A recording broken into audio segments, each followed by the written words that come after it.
Praise the Lord. கர்த்தருடைய பரிசுத்த நாமத்துக்கு மகிமை உண்டாவதாக. இந்த ஏப்ரல் மாதம் 18ஆம் தேதி அன்று நாம் தியானிக்கிற கர்த்தருடைய வார்த்தை நம்முடைய பரிசுத்த வேதாகமத்தில் ஓசியா தீர்க்கதரிசியின் புஸ்தகம் 12ஆம் அதிகாரம் 6ஆம் வசனம். Book of Hosea chapter 12 verse 6. இப்போதும் நீ உன் தேவனிடத்தில் திரும்பு, தயவையும் நியாயத்தையும் கை கொண்டு இடைவிடாமல் உன் தேவனை நம்பிக்கொண்டிரு. ஆமேன். கர்த்தருடைய இந்த நல்ல வாக்குத்தத்தமான வசனத்துக்காய் தேவனுக்கு நாம் நன்றி செலுத்துவோம். கர்த்தருடைய வார்த்தையில சொல்லப்பட்டிருக்கிறது, இப்போதும் நீ உன் தேவனிடத்தில் திரும்பு என்று சொல்லி, டர்ன் டு யுவர் லார்ட். ஆமேன். அப்போ என்னென்ன நிறைய பைபிள்ல பார்த்தீங்கன்னா ஆண்டவர் இஸ்ரவேல் ஜனங்கள்கிட்ட ஆண்டவர் சொன்ன காரியம் என்னன்னா, கர்த்தரிடத்துல நீங்க திரும்புங்கள், உங்கள் முழு இருதயத்தோடு, உங்களுடைய வஸ்திரங்களை அல்ல, உங்கள் இருதயத்தை கிழித்து கொண்டு உபவாசத்தோடு அழுகையோடு புலம்பலோடு நீங்க கர்த்தரிடத்துல திரும்புங்கள் என்று சொல்லி அந்த மாதிரி எல்லாம் வசனங்களை நம்ம படிக்கிறோம். அப்ப என்ன அப்படின்னா, அவங்க கர்த்தரை விட்டு தூரமா போனாங்க, கர்த்தருக்கு பிரியமில்லாத காரியங்களை செய்தாங்க. அப்ப ஆண்டவர் என்ன சொல்லாங்க, நீ மறுபடியும் உன் தேவனிடத்துல திரும்பு என்று சொல்லி. பிரியமான இன்றைய நாள் ஆவியானவர் நம்மளோடு பேசுகிற காரியம் என்ன என்று சொன்னா, நம்முடைய வழிகளை நம்ம சீராக்கி நம்ம கர்த்தரிடத்துல நம்ம திரும்ப வேண்டும். அப்படின்னா தேவனை நம்ம கிட்டே சேர வேண்டும். தேவனிடத்துல சேருங்கள், அப்பொழுது அவர் உங்களிடத்துல சேருவார்.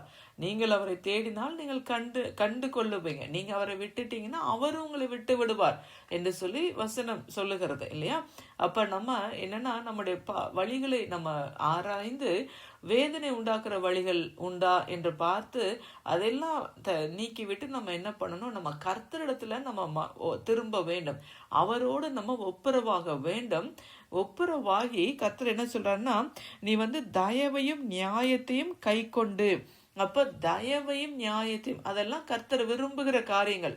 மீகா தீர்க்கதரிசியின் புஸ்தகத்துல நம்ம படிக்கிறோம், கர்த்தர் என்ன சொல்றாங்கன்னா, வேற எதை நான் உன்கிட்ட எதிர்பார்க்கிறேன், உனக்கு நன்மை உண்டாகும்படி நீ இரக்கத்தை சிநேகித்து நியாயம் செய்து கர்த்தருக்கு முன்பாக மனத்தாழ்மையாக நடப்பதை அல்லாமல் வேற ஒன்றை நான் உன்னிடத்துல கேட்கவில்லை என்று சொல்லி. அப்ப அதெல்லாம் கர்த்தர் விரும்புகிற காரியங்கள். இரக்கம், அதான் தயவு, மெர்சி, அப்புறம் நியாயம், ஜஸ்டிஸ், இதெல்லாம் நீ கை கொண்டு உன் தேவனிடத்தில் இடைவிடாமல் உன் தேவனை நம்பிக்கொண்டிரு. ஆமே, அல்ல. அப்ப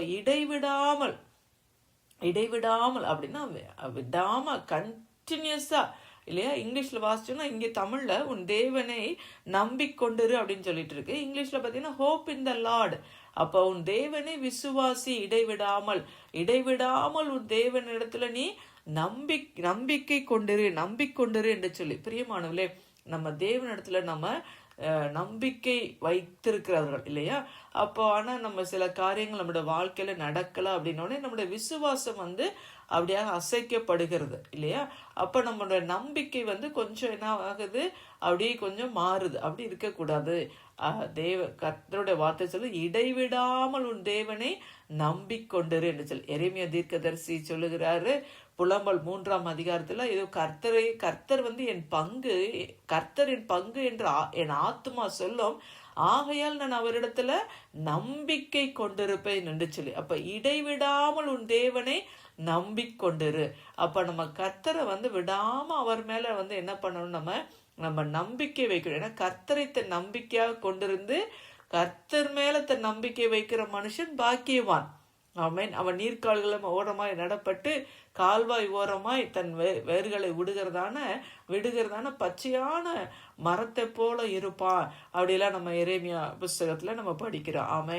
அப்ப இடைவிடாமல் உன் தேவனை நம்பிக்கொன்ற. அப்ப நம்ம அந்த நம்பிக்கையை நம்ம விட்டு விடாம, அந்த நம்பிக்கையில நம்ம நிலை கொண்டிருக்க, இடைவிடாமல் இல்லையா, தொடர்ந்து ஆண்டவரை நம்பவும் அவரிடத்துல நம்ம விசுவாசமாய் வைக்கவும், அப்படியாக ஆண்டவர் நம்ம ஒவ்வொருவருக்கும் கிருபை செய்வாராக. ஏசாயா தீர்க்கதரிசி புஸ்தகத்துல ஏசாயா தீர்க்கதரிசி சொல்லுகிறார், இதோ 12ஆம் அதிகாரத்துல, இதோ தேவனே என் ரட்சிப்பு, ஆகையால் நான் பயப்படாமல் நம்பிக்கையாயிருப்பேன். கர்த்தராகிய யெகோவா என் பலனும் என் கீதமும் ஆனவர், அவரே என் ரட்சிப்பும் ஆனவர். அவர்தான் நம்மளையே ரட்சிக்கிற தேவன், அவர்தான் நம்மளையே தப்புவிக்கிற தேவன்.